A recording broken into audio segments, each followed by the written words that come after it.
हमारा हरियाणा। नमस्कार, living India news देख रहे हैं आप और मैं हूं आपके साथ तान्या चौधरी लेकर हाजिर हूं हमारा हरियाणा। तो सबसे पहले बात करेंगे अभय चौटाला की।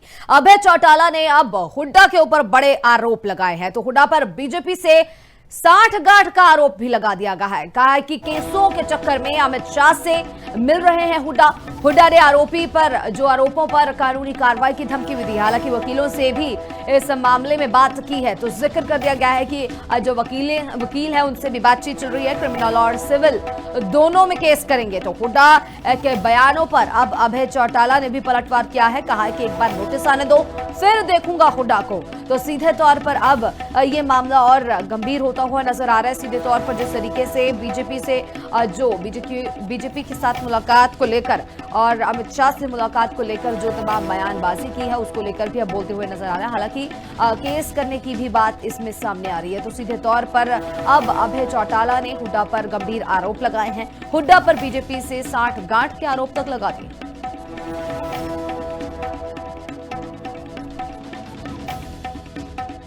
तो फिर आपको ध्यान होगा, चुनाव से पहले हरियाणा प्रदेश के अलग अलग बिल्डरों के घरों पे छापे पड़े थे और उन छापों के दौरान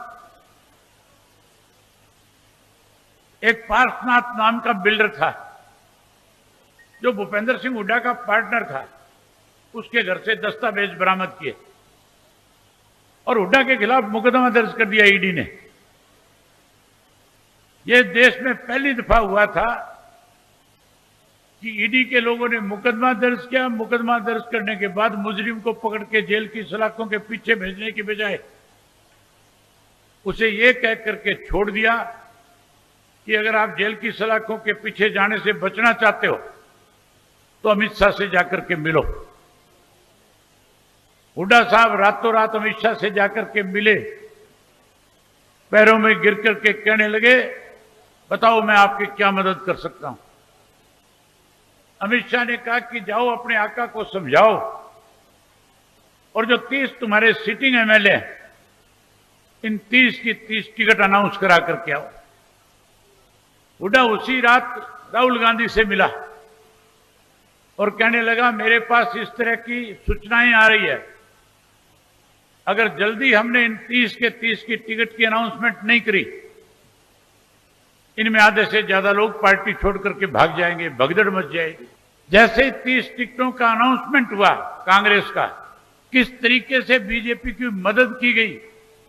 देखिए, वो बयान मैंने पढ़ लिया है, हमने वकीलों से कह दिया है, क्रिमिनल केस भी चलाऊंगा, इसमें सिविल केस भी चलाएंगे। झूठा बिल्कुल ना, मैं अभी चौटाला मिला ना पार्वतनाथ का मैं पार्टनर हूं, ये बात होने की। हुड्डा साहब कल सिविल कोर्ट में भी घसीटूंगा, क्रिमिनल कोर्ट में। हुड्डा साहब कल वकीलों को instruction to my advocates to go for this. Press conference किया जी भूपेंद्र हुड्डा ने चंडीगढ़ में, आपको लीगल नोटिस भेजने की बात की है जी उन्होंने आपके बयान पे जी। तो एक बार आन तो दे नोटिस है, फिर देखूंगा उड़ान। प्रेस कॉन्फ्रेंस किया जी भूपेंद्र हुड्डा ने चंडीगढ़ में, आपको लीगल नोटिस भेजने की बात की है जी उन्होंने आपके बयान पे जी। तो एक बार आन तो दे नोटिस है, फिर देखूंगा उड़ान।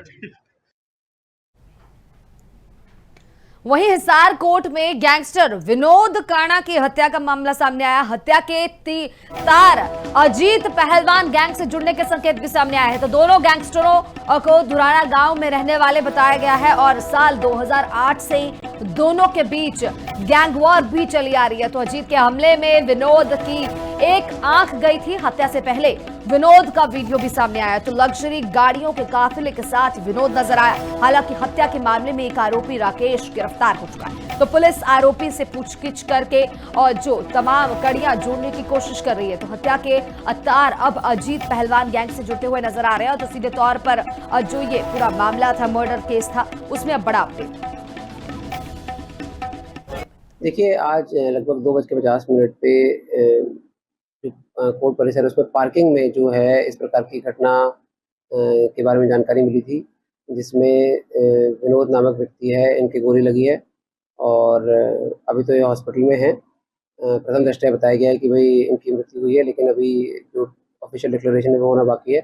और एक व्यक्ति को इसमें काबू किया गया है, उनसे वेपन भी रिकवर हुआ है और अभी काफ़ी जल्दी होगा कि इसके बारे में पूरी डिटेल्स के बारे में बताया जाए क्या था, क्या कारण था। बट अभी प्रथम दृष्टया ये पता लगा है, जो अभी तक इन्वेस्टिगेशन हुई है, जिन व्यक्ति की मृत्यु हुई है इनके खिलाफ लगभग 32 मुकदमे। इसी खबर के ऊपर तमाम बातचीत के लिए मेरे साथ जुड़ेंगे प्रवीण, हिसार से हमारे संवाददाता। तो प्रवीण, क्या कुछ और तमाम जानकारी इस मामले में, क्योंकि सीधे तौर पर अब गैंग वॉर का भी जिक्र किया जा रहा है और दूसरी तरफ जो है तमाम चीजें भी निकलकर सामने आ रही हैं। जी, आपको बताना चाहूंगा कि कल विनोद काना की गोली मारकर हत्या कर दी गई थी। इसमें यही बताया जा रहा है थुराना का भी कोई वहाँ कोई गैंग है, उनसे आपस में इसकी रंजिश भी थी। वहीं एक और भी पोस्ट आई है, उसको लेकर भी यही बताया जा रहा है कि किसी ने इसकी हत्या की जिम्मेवारी ली है। परंतु इस मामले में पुलिस ने एक युवक को पकड़ा है और उससे पूछताछ की जा रही है। जी प्रवीण, तो तमाम जानकारी के लिए बहुत बहुत शुक्रिया। तो सीधे तौर पर जो ये बड़ा मर्डर केस था उसको लेकर अब बड़े खुलासे हो रहे हैं, क्योंकि गैंग वॉर का भी जिक्र किया जा रहा है, गैंग का नाम भी सामने आया और सीधी तौर पे जो ये बड़ी अपडेट।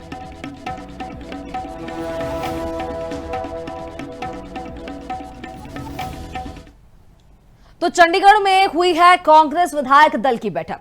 मॉनसून सत्र की रणनीति पर अहम चर्चा हुई है। बैठक के बाद भूपेंद्र सिंह हुड्डा का बड़ा बयान सामने आया है। कहा है कि सदन में कई मुद्दे उठाए जाएंगे, कानून व्यवस्था और भ्रष्टाचार पर सरकार को घेरा जाएगा। तो कांग्रेस काम रोको प्रस्ताव भी लेकर आएगी और ध्यान कर्ण जो प्रस्ताव है उसको लेकर भी मुद्दे तमाम उठाए जाएंगे। तो 26 अगस्त को जो विधायक दल की बैठक है एक बार फिर से होगी। हालांकि कानून व्यवस्था, लॉ एंड ऑर्डर और करप्शन को लेकर भी मुद्दे उठाए जाएंगे। तो सीधे तौर पर अब मॉनसून सत्र की बात कर रहे हैं। रणनीति के ऊपर अब अहम चर्चा भी हुई है, क्योंकि ये बड़ी बैठक हुई है और बैठक के बाद भूपेंद्र सिंह हुड्डा का भी बड़ा बयान सामने आया है। कहा कि सदन में कई अहम मुद्दे उठाए जाएंगे, कानून व्यवस्था, भ्रष्टाचार पर सरकार को घेरा जाएगा। तो सीधे तौर पर अब जो ये मॉनसून सत्र है इसका इंतजार रहेगा, जिसमें तमाम ये जो प्रस्ताव हैं उनको लेकर भी बातचीत की जाएगी। तो कांग्रेस काम रोको प्रस्ताव भी लेकर आएगी, इस चीज का भी जिक्र कर दिया गया है भूपेंद्र सिंह हुड्डा की तरफ से। तो मॉनसून सत्र की रणनीति को लेकर तैयारी की गई है, उसको लेकर बातचीत करते हुए भी नजर आए हैं। तो तमाम विधायक पहुंचे, इस मीटिंग का हिस्सा बने और कांग्रेस विधायक दल की इस खास बैठक में कई चीजें जो है तय की गई हैं, रणनीति तैयार की गई है। कॉलिंग की टेंशन लेंगे, कानून व्यवस्था है, भ्रष्टाचार है, ये सब मुद्दे रखी है। और 26 तारीख को 5 बजे फिर हम यहाँ मीटिंग करेंगे और वो फाइनल क्या करना। मुद्दे जैसे HKR का है, इसका है, बेरोजगारी है, कानून व्यवस्था है, भ्रष्टाचार है, ये बहुत सारे मुद्दे हैं। चलिए आगे बात करते हैं अब गुरुग्राम की, जहां पर कष्ट निवारण समिति की बैठक हुई है। बैठक में मुख्यमंत्री नायब सिंह सैनी पहुंचे। 17 परिवारों पर मुख्यमंत्री की तरफ से जो है सामने सुनवाई की गई है। स्वतंत्रता सेनानी भवन में ये बैठक हो रही है और बता दें कि कैबिनेट मंत्री राव नरबीर सिंह भी मौके पर मौजूद रहे। तो गुरुग्राम विधायक मुकेश शर्मा भी बैठक में पहुंचे। सभी विभागों से संबंधित जो अधिकारी हैं इस बैठक में पहुंचे, हिस्सा बने। और तो 17 परिवारों पर मुख्यमंत्री ने जो सुनवाई की है, तो सीधे तौर पर कष्ट निवारण समिति की बड़ी बैठक हुई, जिसमें तमाम चीजों के ऊपर बातचीत की गई है। कैबिनेट मंत्री राव नरबीर सिंह भी मौजूद रहे और सीएम सैनी भी वहां नजर आए। तो सीधे तौर पर जो है दिक्कतें, परेशानियां सुनी गई हैं। गुरुग्राम विधायक मुकेश शर्मा भी बैठक का हिस्सा बने। बैठक में मुख्यमंत्री नायब सिंह सैनी भी नजर आए। तो सीधे तौर पर जो तमाम मुद्दे हैं उनका निपटारा किया गया है। 17 परिवारों पर मुख्यमंत्री की तरफ से सुनवाई की गई है।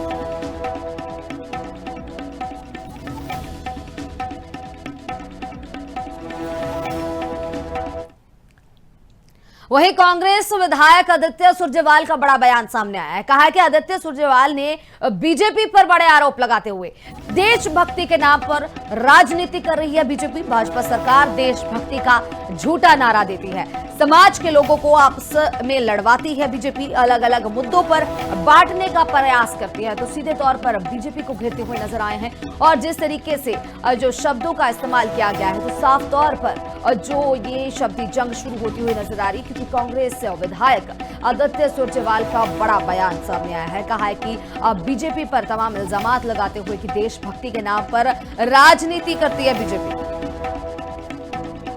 ये भाजपा सरकार एक नॉन इशू को इशू बनाने की कोशिश करती है, डिस्ट्रैक्ट करने की। असली में देशभक्त कौन होता है? देशभक्त वो होता है जो देश के युवाओं को, देश की अगली पीढ़ी के एक बेहतर भविष्य देना चाहता है, उनके लिए एक बेहतर हरियाणा, बेहतर भारत बनाना चाहता है, चाहता है वो तरक्की कर पाए, अपने देश विदेश में नाम रोशन कर पाए। लेकिन ये भाजपा सरकार हमें एक दूसरे के खिलाफ करने में ज़्यादा व्यस्त रहती है, हमें तोड़ने में, बांटने में, एंटी नेशनल दिमागी नक्सल बुलाने में ज़्यादा व्यस्त रहती है। एक विजन नहीं है इस भाजपा सरकार के एक बेहतर हरियाणा, एक बेहतर भारत के लिए। लेकिन कांग्रेस पार्टी के पास वही है, इसलिए भाजपा सरकार हर मौके पे फॉल्स नैरेटिव बनाने की कोशिश। वहीं सीएम के राजनीतिक सचिव तरुण भंडारी का बड़ा बयान सामने आया है। तरुण भंडारी ने कांग्रेस पर तीखा हमला बोल दिया है। HKRN के विरोध में कांग्रेस के प्रदर्शन पर कहा कि कांग्रेस की राजनीतिक दुकान अब बंद हो चुकी है। कांग्रेस HKRN क्या बंद करेगी? आज कांग्रेस को हरियाणा में कोई ठोस मुद्दा नहीं मिल रहा। कांग्रेस नेता जनता के बीच बस हाजिरी लगाने जाते हैं और इसी के साथ कहा कि कांग्रेस को वास्तव में जनता के मुद्दे पर कोई सरोकार नहीं है। इस चीज का भी जिक्र करते हुए नजर आए।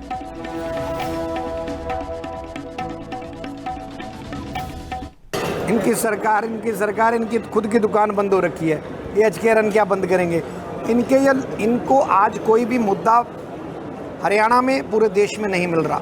ये तो लोग कोई ना कोई छोटा मुद्दा अपनी प्रेजेंस शो करने के लिए जनता के बीच में कोई ऐसा मुद्दा उठा लेते हैं जिसका कोई जनता से कोई लेना देना नहीं होता। आज HKRN के माध्यम से जितने भी लोग लगे हैं वो सब लोग खुश हैं, परंतु ये इन लोगों का काम युवा को भड़काना, दलित भाइयों को भड़काना, लोकसभा चुनाव में संविधान के नाम पे लोगों को भड़का लिया और जब विधानसभा चुनाव आया तो HKRN के नौकरियों के नाम पे भड़का लिया। पर जनता इनसे कट चुकी है, इनकी सच्चाई जानती है, ना ये कभी सत्ता में दोबारा नहीं आएंगे।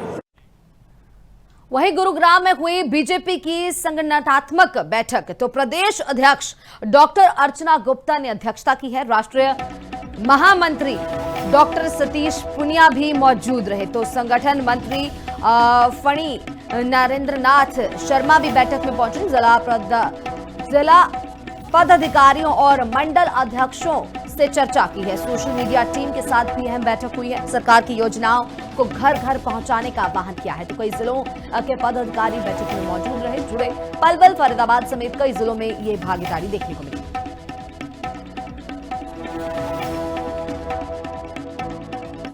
7 जिलों के मंडल अध्यक्ष, मंडल प्रभारियों की बैठक ली और फिर पूरे प्रदेश के 5000 के करीब कार्यकर्ता जो शक्ति केंद्रों की बैठक लेने जाने वाले हैं 23 तारीख को, उन सब ने क्या क्या विषय लेने हैं, क्या क्या काम पार्टी की तरफ से जैसे आए हुए हैं वो सब काम करने हैं और मन की बात का कार्यक्रम हमारा अच्छे से हो, हर बूथ पर अच्छे से हो, उसकी चिंता सभी कार्यकर्ता करें। और साथ ही साथ फिर एक टीम अच्छी हमारी मन की बात तक सोशल मीडिया की टीम बने बूथ तक, ताकि वो जो कार्यक्रम हम करते हैं, सुनते हैं, मोदी जी के मन की बात को जन जन तक पहुंचाने का वो सोशल मीडिया की टीम काम करेगी। तो ऐसे अलग अलग मुद्दों को लेकर विभिन्न संगठनात्मक विषयों पर आज ये बैठक रही। बुलेटिन में आगे बढ़ते हैं और बात करते हैं पलवल की, जहां नेशनल हाईवे 44 पर बाइक लूट का मामला सामने आया है। बचारी गांव के पास बदमाशों की तरफ से युवक को रोका गया। 2 बाइक सवार बदमाशों की तरफ से जो ये मारपीट की जाती है। बदमाश युवक की स्प्लेंडर बाइक लूट कर फरार हो गया तो मंडकटी थाना पुलिस में ये मामला दर्ज किया गया है। पुलिस ने बदमाशों की तलाश भी शुरू कर दी है और जल्द गिरफ्तारी का भी भरोसा दिलाया है। तो सीधे तौर पर पलवल से ये तमाम जानकारी सामने आ रही है, जहां पर बंचारी गांव के पास ये पूरी घटना हुई है। 2 बाइक सवार बदमाशों ने अब मारपीट की है और बाइक लूट कर फरार हो गए हैं। तो नेशनल हाईवे 44 पर बाइक लूट की घटना सामने आई है। पुलिस ने बदमाशों की तलाश अब शुरू कर दी है। तो अब बदमाशों की तरफ से युवक को घेरा गया, मारपीट की गई, इसके बाद बाइक छीनकर फरार हो गए। लगभग 6:15 बजे के आसपास बंचारी एक जो खेत लगते हैं, जंगल है, होटल से पलवल की तरफ एक बहादुर सिंह नाम का आदमी भरतपुर का रहने वाला है, जो गुड़गांव में एक प्राइवेट फर्म में ड्राइवर की नौकरी करता है। उसकी बाइक को दो लड़कों ने छीना है और ये कहा है कि तेरी किस्तें पेंडिंग है और हम इसको लेके जा रहे हैं। तो जब हमने जांच की तो वो कोई भी किसी प्रकार की भी किस्त पेंडिंग नहीं है, वो सिर्फ छीना जब्ती है और उसकी बाइक को छीन कर ले गए, जिस पर हमने मुकदमा दर्ज कर लिया है और जांच जारी है और जल्द ही हम उसको पकड़ लिया। चलिए अब आगे बात करते हैं फतेहाबाद की, जहां पर बिजली कर्मचारियों को धमकी मिली है। कन्हेड़े गांव में कर्मचारियों की तरफ से जो ग्रामीण अब लामबंद नजर आ रहे हैं, तो बिजली कर्मचारियों को गांव में ना घुसने की चेतावनी दी है। बिना इजाजत आने पर कर्मचारियों को बांधने तक की धमकी दे दी है। तो बिजली चोरी के चालान को लेकर ग्रामीणों की तरफ से ये बड़ा रोष देखने को मिल रहा है। जेई द्वारा कुछ घरों में जुर्माना लगाने से नाराजगी जाहिर की जा रही है। तो ग्रामीणों ने समूह चौपाल में विरोध भी जताया है। बिजली निगम पर ग्रामीणों को परेशान करने के भी आरोप लगाए हैं। तो गांव में बिजली चोरी नहीं हो रही है, ग्रामीणों की तरफ से इस चीज का जिक्र किया जा रहा है। हालांकि आरोप ये लगाए जा रहे हैं कि बिजली चोरी हो रही है, जिसके बाद अब ये बड़ी धमकी दी है, बड़ी चेतावनी दी गई है बिजली कर्मचारियों को और गांव में ना घुसने की चेतावनी तक जारी की। जेई को बताना चाहते हैं कि वह अपने औकात में रहे। अगर जब कहीं भी या मिल गया, हमारे नौजवान तबका है, इनमें सभी में पूरा रोष है। अगर जब बढ़ गया ये बख्शे नहीं है। और बार बार हमने पहले भी इसको बताया, लेकिन वो मान नहीं रहे। कोई छोटी मोटी कोई लगा रहा है जो कोई लट्टू की। हमारा पहली बात, हमारे गांव में चोरियों नहीं है। जब चोरी नहीं हो हमारे गांव में बार बार क्यों आ रहे? ये आपके प्रमोशन के चक्कर में न रहे। प्रमोशन हमें खुद दे देंगे। सुने छेड़खानी आके मीटर का वो फोटो लेता है, फोटो लेके फिर वो मीटर को उतारता है, फिर उसको धमकाते हैं कि डायरेक्ट लगा रहे। वहीं पलवल में बिजली तार चोर गिरोह का पर्दाफाश हुआ है। मंडकटी पुलिस ने गिरोह का पर्दाफाश किया है। चोर और कबाड़ी समेत 2 आरोपी भी गिरफ्तार किए हैं। तो गांव सराय के पास से आरोपी जो है पकड़ा गया है। आरोपी के कब्जे से 30 फुट बिजली का तार बरामद हुआ है। पूछताछ में जो फारूक को तार बेचने का खुलासा हुआ है और फारूक की कबाड़ी की दुकान से ही चोरी की तारें बरामद हुई है। तो चोरी में इस्तेमाल की हुई गाड़ी भी बरामद की गई है। दोनों आरोपियों को अदालत में पेश करने जेल भेजा जाएगा। मामले की अब जांच जारी है।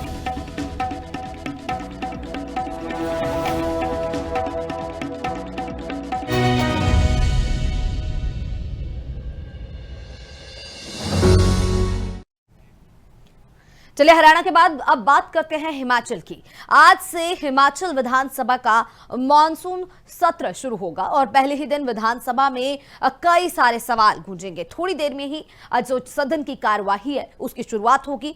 3 सितंबर तक ये मॉनसून सेशन जारी रहेगा। मॉनसून सत्र में कुल 10 बैठकें हैं और शिमला में 750 पुलिसकर्मी और सुरक्षा बल तैनात किया गया है। तो विधानसभा परिसर 3 मुख्य सेक्टरों में बांटा गया है और सत्ता पक्ष और विपक्ष ने सत्र को लेकर रणनीति भी तैयार कर ली है। वहीं सत्र से पहले कल शाम जो है बैठक हुई है और विधानसभा अध्यक्ष ने शांतिपूर्ण जो संचालन है इसकी भी अपील कर दी है। तो खास रहेगा ये मॉनसून सत्र। लगभग जो 65 और 66 जो सवाल हैं वो पूछे जाएंगे।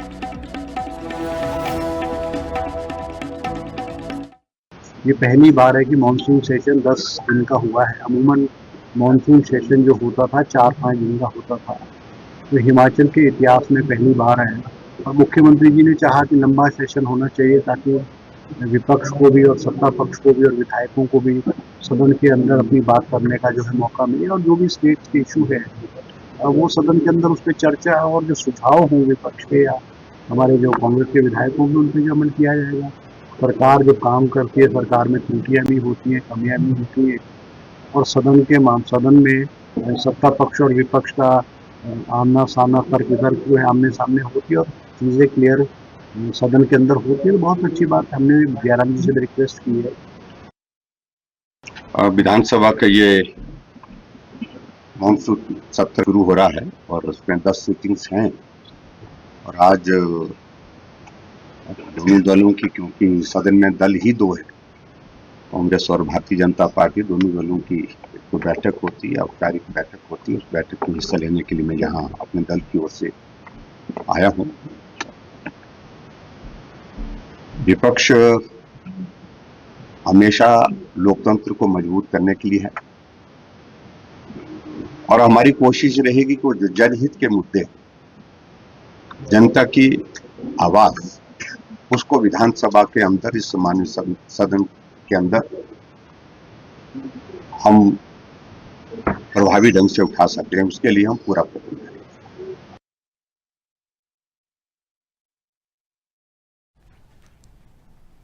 इस बुलेटिन में फिलहाल इतना ही। मुझे दे इजाजत। देखते रहे लिविंग इंडिया न्यूज।